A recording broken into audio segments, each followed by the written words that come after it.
देखिए, कोर्ट में अरविंद दत्तार, कपिल सिब्बल और इसके अलावा विकास सिंह, इन सब ने अपनी बात रखी और सॉलिसिटर जनरल तुषार मेहता भी पेश हुए। उनका ये कहना था कि अगर वेलफेयर स्कीम की आड़ में मुफ्तखोरी को बढ़ावा दिया गया तो ये देश को आर्थिक विनाश की ओर ले जाएगा और जब तक सरकार इसे लेकर के कानून लाती है तब तक इस मामले में जरूरत है कि कोर्ट दिशा निर्देश बना सकता है। सुप्रीम कोर्ट ने भी चिंता जताई और सुप्रीम कोर्ट ने कहा कि वेलफेयर स्कीम को और इसके अलावा मुफ्तखोरी को अलग कर देखने की जरूरत है। अगर मुफ्तखोरी को बढ़ावा दिया जाता है और इस पर टैक्स पेयर्स एतराज जाहिर करते हैं तो वो उनका एतराज समझ में आता है और कहीं ना कहीं हमको देश की खराब होती आर्थिक सेहत और जो सोशल वेलफेयर स्कीम है, इन दोनों के बीच में संतुलन बनाने की जरूरत है। बहरहाल कोर्ट ने सभी पक्षों से सुझाव देने के लिए कहा है। 17 अगस्त को इस मामले को लेकर के सुनवाई होनी है और यहां पर चुनाव आयोग की तरफ से भी एक हलफनामा दायर किया गया था। चुनाव आयोग का यह कहना है कि वो सुप्रीम कोर्ट के इस सुझाव से सहमत है कि इस पूरे मामले को डील करने के लिए एक एक्सपर्ट कमेटी होनी चाहिए जिसमें नीति आयोग, विधि आयोग, वित्त आयोग और इसके अलावा तमाम राजनीतिक पार्टी के नुमाइंदे हो सकते हैं। लेकिन चुनाव आयोग का कहना है कि उसको इस एक्सपर्ट कमेटी से बाहर रखा जाना चाहिए, क्योंकि अगर वो कोई राय रखता है तो उस राय को अगर प्रकाशित किया जाता है तो वो चुनाव प्रक्रिया को प्रभावित कर सकता है। तो केंद्र सरकार कहीं ना कहीं याचिकाकर्ता की दलील से सहमत है कि अगर मुफ्तखोरी को बढ़ाया दिया जाता है तो ये आर्थिक विनाश की ओर देश को लेकर ले जाएगा और इस पर लगाम कसने की जरूरत है। बहरहाल कोर्ट ने सभी पक्षों से सुझाव देने के लिए कहा है और 17 अगस्त को इस मामले को लेकर अगली सुनवाई होनी है। तो ये अरविंद सिंह आपको डिटेल दे रहे थे और सुप्रीम कोर्ट की तरफ से क्या टिप्पणियां आई है उस पर भी हमने आपको बताया। लेकिन आम आदमी पार्टी ने क्या आज अदालत के अंदर दलीलें रखी? उनके पक्ष की तरफ से कौन पेश हुआ और क्या दलीलें रखी गई? देखिए, आम आदमी पार्टी की तरफ से भी एक याचिका दाखिल की गई है और आज अभिषेक मनु सिंह भी उनकी तरफ से पेश हुए थे। उनका ये कहना है कि चुनाव के दौरान जो मुफ्त सुविधाओं का वायदा किया जाता है, चाहे वो फ्री ट्रांसपोर्ट हो, फ्री बिजली हो या फ्री पानी हो, ये इनको मुफ्तखोरी नहीं कहा जा सकता। ये एक संवैधानिक जिम्मेदारी बनती है एक राज्य सरकार की कि वो समतामूलक समाज की दिशा में आगे बढ़ सके। आज भी उन्होंने कहा कि सोशल वेलफेयर स्कीम को और मुफ्तखोरी को अलग अलग कर देखने की जरूरत है। हमारे साथ अश्विनी उपाध्याय हैं जिनकी मूल याचिका थी और जिन्होंने सबसे पहले सवाल कोर्ट में उठाया था। अश्विनी जी, आज जो कोर्ट का रुख रहा है, सरकार ने भी साफ कर दिया कि मुफ्तखोरी को और वेलफेयर स्कीम को अलग देखने की जरूरत है। कैसा लगता है कि आपको मामला किस तरह पड़ रहा है? देखिए, सुप्रीम कोर्ट इसको बहुत गंभीरता के साथ ले रहा है और मुझे खुशी है कि जितनी पार्टियां हैं, खासतौर पे जो गवर्नमेंट ने आज स्टैंड लिया, सेंट्रल गवर्नमेंट ने, उन्होंने भी अच्छा स्टैंड लिया है। ये तो कड़वी सच्चाई है कि भारत के ऊपर 150 लाख करोड़ का कर्जा हो गया है। सेंटर और स्टेट मिला दीजिए तो 150 लाख करोड़ का कर्जा है। कर्जे की भरपाई करने की बजाय और कर्जे को कम करने की बजाय हम अगर मुफ्तखोरी के द्वारा इसको बढ़ाएंगे तो आने वाले सिचुएशन में एकदम आउट ऑफ कंट्रोल हो जाएगा। ना हमें वर्ल्ड बैंक उधार देगा, ना चाइना ना अमेरिका उधार देगा, ना जापान देगा, ना कोई देश को उधार देगा। आम आदमी पार्टी कह रही है मुफ्तखोरी नहीं है तो संवैधानिक जिम्मेदारी है एक समतामूलक समाज की दिशा। मुझे समझ में नहीं आता कि वो कहते नहीं चोर के दाढ़ी में तिनका। भारत में इतनी पॉलिटिकल पार्टियां हैं, राष्ट्रीय पार्टी कोई आई नहीं और कोई क्षेत्रीय पार्टी आई नहीं। एक इकलौती क्षेत्रीय पार्टी आम आदमी पार्टी जो दौड़ी चली आ रही है। मैं आम आदमी पार्टी से अलग कोई सवाल नहीं पूछना चाहता, लेकिन चूंकि कोर्ट आए इसलिए 2 सवाल पूछता हूं। अगर आप कह रहे हैं कि आपने स्कूल बहुत अच्छा कर दिया तो आपके सांसद और आपके विधायक के बच्चे सरकारी स्कूल में क्यों नहीं जा रहे? आप ये कह रहे हैं कि आपने दिल्ली बिल्कुल, तो ये आप अश्विनी उपाध्याय की दलील सुन रहे थे और मुफ्त की राजनीति पर प्रधानमंत्री मोदी के बयान के बाद ही दिल्ली के मुख्यमंत्री अरविंद केजरीवाल ने पलटवार कर दिया।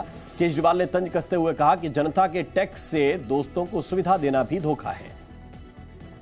वो बढ़ते प्रदूषण पर हवाई बातें करते रहेंगे, लेकिन इसको रोकने के लिए जो कुछ करना होगा उससे दूर भागेंगे। मेरे प्यारे भाइयों बहनों, ये नीति नहीं, अनीति है। ये राष्ट्रहित नहीं, ये राष्ट्र अहित है। ये राष्ट्र निर्माण नहीं, राष्ट्र को पीछे धकेलने की कोशिश है। हमें ये याद रखना है कि हम भले ही रहे या न रहे, लेकिन ये राष्ट्र तो हमेशा रहेगा। टैक्स पेयर के साथ धोखा तब होता है जब उनसे टैक्स लेके और उस टैक्स के पैसे से अपने चंद दोस्तों के बैंकों के कर्जे माफ किए जाते हैं। तो टैक्स पेयर देखता है, सोचता है यार पैसा तो लिया था मुझसे और ये कह के लिया था कि आपके लिए सुविधाएं बनाएंगे और मेरे पैसे से अपने दोस्तों के कर्जे माफ कर दिए। पूरे देश का टैक्स पेयर धोखा महसूस करता है। तो प्रधानमंत्री की बात का जवाब दे रहे थे अरविंद केजरीवाल, और ऐसी कई दलीलें सामने आई हैं। रविंद्र कुमार इस वक्त हमारे साथ जुड़े हुए हैं। रविंद्र, वो जो मूल विषय है कि चुनावों में किस बात का ऐलान होगा, चुनावों में क्या कहकर वोट मांगे जाएंगे, ये एक बड़ा विषय है। और शायद सुप्रीम कोर्ट जब आगे सुनवाई करेगा तो कुछ और तर्क भी इसमें सामने आएंगे, कुछ और टिप्पणियां भी सामने आएंगी। लेकिन राजनीतिक जो लोग हैं, क्या वो ये मानने के लिए तैयार हैं कि ये जो कल्चर है ये मुश्किल में डालने वाला है अर्थव्यवस्था को? बिल्कुल नहीं, बिल्कुल नहीं। कई ऐसी पार्टियां हैं, कई ऐसे बड़े नेता हैं जिनको लगता है कि किसी भी तरह से सत्ता पर वो काबिज हों, और सत्ता पर काबिज वो हो रहे हैं। कई ऐसे पार्टियां हैं, कई ऐसे लोग हैं, और इसे उनको लगता है कि जो मुफ्तखोरी, रिश्वतखोरी, कई लोग उस विशेषज्ञ कहते हैं, उसको सोशल वेलफेयर का नाम दे दिया जाए। जबकि सोशल वेलफेयर और मुफ्तखोरी में कहीं ना कहीं उनको ही पता है कि अगर प्राकृतिक आपदा आती है, किसान को कर्ज माफ़ी किया जा सकता है, लेकिन किसान अगर प्रफुल्लित है, उसके पहले ही आप एक वादा कर दो कि हम आपके सब कर्जे माफ़ कर देंगे, तो ये रिश्वतखोरी है, ये उनको ही पता है। तो कई ऐसे बातें होती हैं जो उनकी समझ में है कि क्या सोशल वेलफेयर होना चाहिए। मुफ्त की अनाज, जब कोरोना का काल आया तो मुफ्त के अनाज देना ये सोशल वेलफेयर का जरूरी है, सरकार के लिए उसका फर्ज बनता है। लेकिन चुनाव के समय अगर ये घोषणा कर दिया जाए कि हम 80 करोड़ लोगों को फ्री का राशन देंगे, तो ये मुफ्तखोरी है। और सुप्रीम कोर्ट या केंद्र सरकार चाहती है कि इसी पर लगाम लगे, एक सीमा हो, क्योंकि इस सीमा का कोई अंत नहीं। आप साउथ के कई स्टेट में देखिए कि जहां पर सोने और टीवी, फ्रिज, सब चीज़ का वायदा किया जाता है और दिया जाता है, और सत्ता पर काबिज होते हैं, और वो राज्य कर्जे पर कर्जा उसके ऊपर चढ़ता जाता है। पंजाब का हाल यही है, जो किस तरह से पंजाब कर्ज में डूबा हुआ, जो खुशहाल राज हुआ करता था, नंबर 1 राज हुआ करता था, नंबर 2 राज हुआ करता था, आज कई लाख करोड़ के कर्ज में डूबा हुआ है। क्योंकि इसी तरह से वायदे करते गए, कर्ज जो है माफ़ी किया गया, बिजली माफ़ कर दिया गया। आखिर पैसा आएगा कहाँ से? पैसा आपके हमारे जो टैक्स के देते हैं उनका ही पैसा, और ये टैक्स का पैसा सिर्फ और सिर्फ सोशल वेलफेयर पर ही खर्च होना चाहिए। सड़क, रेल और सैनिक जो साजो सामान होता है, इस तरह के कर्ज, न कि मुफ्त का बिजली, मुफ्त का पानी। और यही सुप्रीम कोर्ट चाहती है कि कहीं ना कहीं एक थिन लाइन खींचा जाए, जो कोई भी लक्ष्मण, उस थिन लाइन या उस लक्ष्मण रेखा को कोई पार्टी क्रॉस न करे। अगर क्रॉस करता है तो चुनाव आयोग के पास वैसी पावर हो तो उस पार्टी की वैधता खत्म कर दी जाए। और यही वजह है कि कई दल, और जैसा कि याचिकाकर्ता ने कि कोई नहीं आया, राष्ट्रीय पार्टी नहीं आया, लेकिन आम आदमी पार्टी आई। अब देखिए कि आम आदमी पार्टी के वकील कौन है? अभिषेक मनु सिंघवी कांग्रेस के नेता हैं। कांग्रेस नहीं आई, लेकिन आम आदमी पार्टी की तरफ से वो वकालत सुप्रीम कोर्ट में कर रहे हैं उसके बड़े नेता। तो कहीं ना कहीं सभी पार्टियां जो अभी विपक्ष में है, वो इससे कहीं अपने आप को दिखा रही है कि हम डिस्टेंस मेंटेन कर रहे हैं, लेकिन वो चाहती है कि इस तरह के वायदे वो करके सत्ता पर किसी तरह से काबिज हों। लेकिन मान के चलिए कि सुप्रीम कोर्ट एक सख्त निर्णय सुनाने वाला है, जो ये लग रहा है सुप्रीम कोर्ट। बिल्कुल, अरविंद सिंह के पास हम चलते हैं। अरविंद, चुनाव आयोग को पावर देने वाला है। अरविंद, मामला आगे सुना जाएगा, तारीख आगे बढ़ाई गई है, लेकिन जो शुरुआती टिप्पणी है सीजेआई की कि लोगों की भलाई के लिए वेलफेयर स्कीम और देश की आर्थिक सेहत दोनों में संतुलन बनाए रखना जरूरी है, और बहुत हद तक ये जिम्मेदारी चुनाव आयोग पर भी जाती है कि वो चीजों को नियंत्रित करें।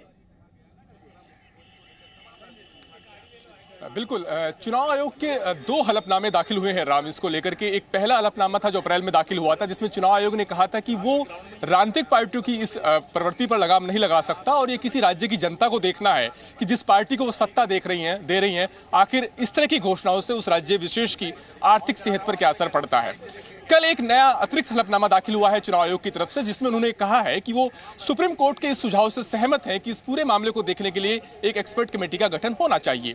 लेकिन चुनाव आयोग का यह कहना है कि चूंकि लगातार चुनाव होते रहते हैं, और अगर वो अपनी कोई राय रखता है और ऐसी सूरत में वो राय प्रकाशित होती है, तो वो चुनाव प्रक्रिया को प्रभावित कर सकता है, लिहाजा उसको एक्सपर्ट कमेटी से बाहर रखा जाना चाहिए।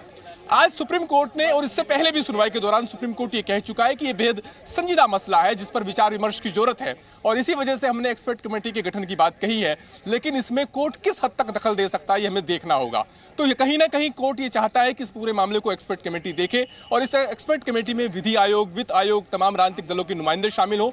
वो तय करें कि आखिर ऐसा कौन सी संस्था बनाई जाए जो कि मुफ्तखोरी पर लगाम कस सके, क्योंकि कहीं ना कहीं चुनाव आयोग ये कह चुका है कि सीधे तौर पर वो लगाम लगा नहीं सकता। केंद्र सरकार सरकार ने आज इस बात के संकेत दिए हैं कि वो कानून ला सकती है, लेकिन जब तक कानून लाए तो तब तक कोर्ट दखल देकर दिशा निर्देश तय कर सकता है। तो पिछली 2 सुनवाइयों में केंद्र सरकार ये साफ कर रही है, क्योंकि सुप्रीम कोर्ट ने पहले केंद्र सरकार से कहा था कि अपना स्टैंड साफ कीजिए, आप सीधा स्टैंड लेने से क्यों हिचकिचा रहे हैं। तो केंद्र सरकार कह चुकी है कि यह गंभीर मसला है और अगर इस तरह की घोषणाएं होती है तो आर्थिक विनाश की ओर ले जाएंगी। आज केंद्र सरकार ने यह भी कह दिया कि जब तक हम कानून लाते हैं तब तक कोर्ट दखल देकर के दिशा निर्देश तय कर सकता है।